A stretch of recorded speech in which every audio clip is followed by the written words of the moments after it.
Si je vous dis aubergines, courgettes, tomates, poivrons, oignons, ail, huile d'olive, herbes aromatiques, vous pensez à quoi? Je vais continuer.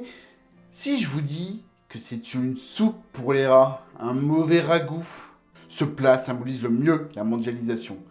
Et oui, on parle bien ici de la ratatouille, un plat iconique de la culture française et de la culture provençale. Allez les amis, on décolle dans le sud de la France. Et n'oublie pas vos aubergines, peu cher.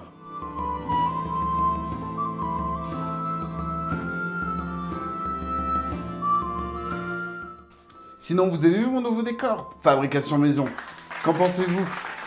Allez, on commence.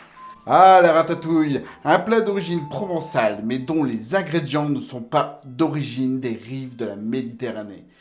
Mais, comme on en a déjà parlé dans les précédentes vidéos, la tomate, le poivron, la courgette sont d'origine du continent américain. Quant à l'aubergine, elle nous vient de la région indo-birmane, l'oignon de Mésopotamie. Quant à l'ail, il a été cultivé par les Sumériens. Pour en finir avec l'olive, elle est d'abord apparue en Crète, puis les Romains l'ont dispersée à travers l'Europe. Mais bon, je ne rentrerai pas en détail dans l'histoire de ces légumes. Ça fait des autres sujets de vidéo. Pour résumer, les ingrédients de la ratatouille sont d'origine mondiale. Mais elle a été créée quand exactement? Les premières mentions de la ratatouille datent de 1778. Enfin, du mot ratatola en occitan. Ce mot se décompose en deux. D'abord, rata qui signifie ragoût et tola qui signifie touiller, mélanger. Un ragoût, un mélange de ragoût. Mais dans le dictionnaire provençal français de Monsieur Honorat, édité en 1846, ce dernier donne la définition suivante. Reste d'un repas, aliment réchauffé, mauvais ragoût ou encore soupe de rat. Il précise d'ailleurs que ce nom a été donné au ragoût fait avec la rate des animaux. Que du bonheur. Et oui, la ratatouille que l'on connaît aujourd'hui n'a aucun rapport avec celle du 18e ou du 19e siècle. D'ailleurs, dans le jargon militaire, l'abréviation rata désigne un mélange d'haricots, de pommes de terre, de légumes variés, le tout avec du pain et de la viande bien grasse.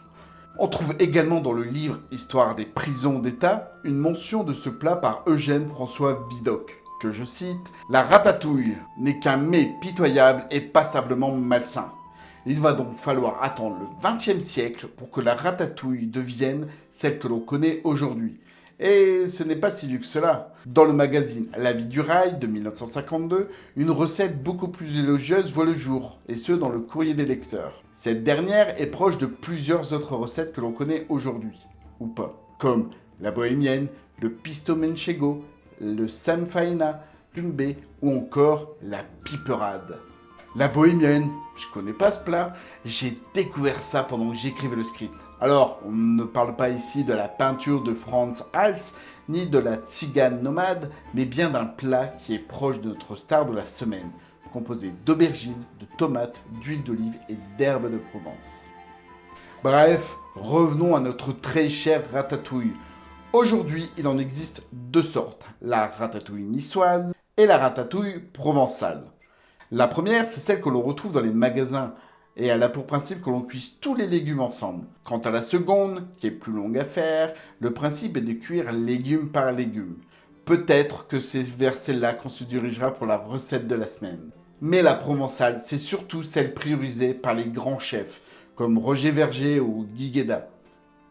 L'idée aussi avec le poivron est de le passer au chalumeau pour le débarrasser de sa peau et lui donner une saveur grillée. Ce plat est quand même passé d'une réputation plus que médiocre à un plat réputé par les chefs, au point que Pixar donne son nom à un de ses films d'animation. Vous savez, ce petit rat qui peut devenir cuisinier, car d'après le chef Gusto, tout le monde peut cuisiner. C'est la vérité, tout le monde peut cuisiner, mais le véritable génie n'appartient qu'aux audacieux. On ne va pas revenir sur l'histoire de ce film, même si Gusto est un hommage direct à Bernard Loiseau, ce chef cuisinier qui est décédé en 2003. Je ferai une vidéo bien plus tard sur le personnage. Mais je voulais surtout revenir sur le plat que présentent Rémi et Alfredo Linguini aux critiques culinaires Anton-Ego. Il s'agit en fait d'une variante de la ratatouille, le confit Bialdi. plat réalisé à la base par le chef français Michel Guérard. Et c'est suite à la rencontre du producteur du film avec Thomas Keller, l'un des meilleurs cuisiniers actuellement, que ce plat sera donc choisi pour ce film d'animation. Et c'est donc tout naturellement que cette recette, je vous la propose cette semaine. Donc accrochez-vous, on part en Provence avec nos aubergines et nos courgettes pour se faire une belle ratatouille.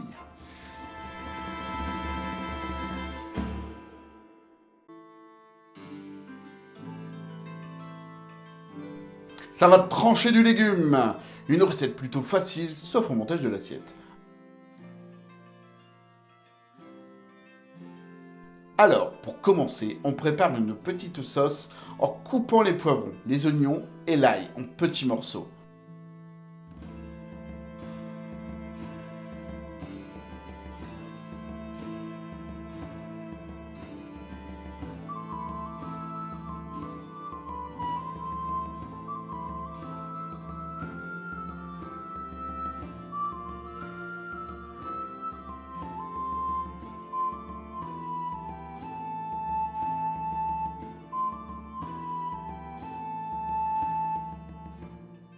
Vous les mettez tous dans une poêle et vous y ajoutez un filet d'huile d'olive.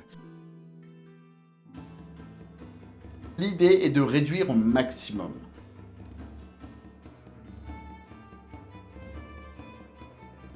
Puis de les mixer. Bon, j'ai changé de moyen en cours de route, c'était plus facile.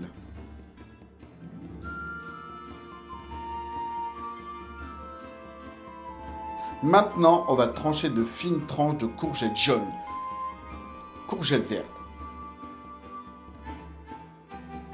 d'aubergines et de tomates.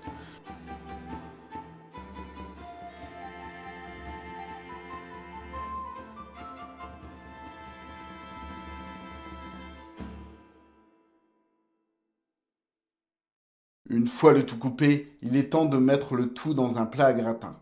On met d'abord la sauce que l'on a préparée en premier, on l'étale bien, et ensuite on place de façon très proche toutes les tranches de légumes.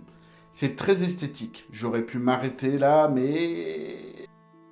Allez, on passe le tout au four, environ 30 minutes à 180 degrés. A few moments later. Voilà, le plat est cuit, il ne reste plus qu'à le monter. Ok, j'ai trouvé que ça comme cerclage. Bon, ce n'est pas une réussite aussi, alors je me suis rattrapé, d'où la manipulation avec toutes les mains. Voilà, c'est fini. Bon, c'est super bon. C'est à vous de le faire maintenant.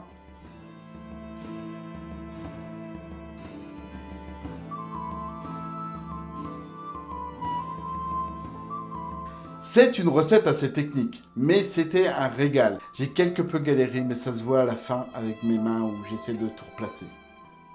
Ce qui est sûr, c'est que la ratatouille a su conquérir les palais avec sa simplicité et ses ingrédients de qualité. Des légumes venant du monde entier, mais surtout du soleil, tels que les tomates juteuses, les aubergines fondantes, les courgettes croquantes et les poivrons colorés sont les véritables héros de ce plat emblématique. Avec le temps, la ratatouille gagne en prestige, passant d'un plat pour les rats à un plat de grande cuisine, et devenant ainsi un incontournable des tables françaises et provençales. Elle nous embaume et nous ouvre l'appétit avec son parfum envoûtant. Qu'elle soit seule ou accompagnée, la ratatouille plaît à tout le monde. La prochaine fois que vous en mangerez, pensez à son histoire, car derrière chaque recette, il y a un bout de patrimoine.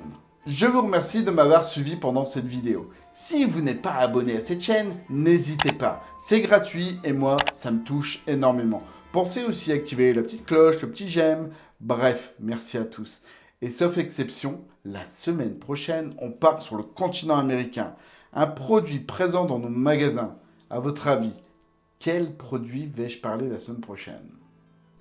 Je vous dis à bientôt. Je vous fais des bises, les histoculino curieux. Il est beau mon setup!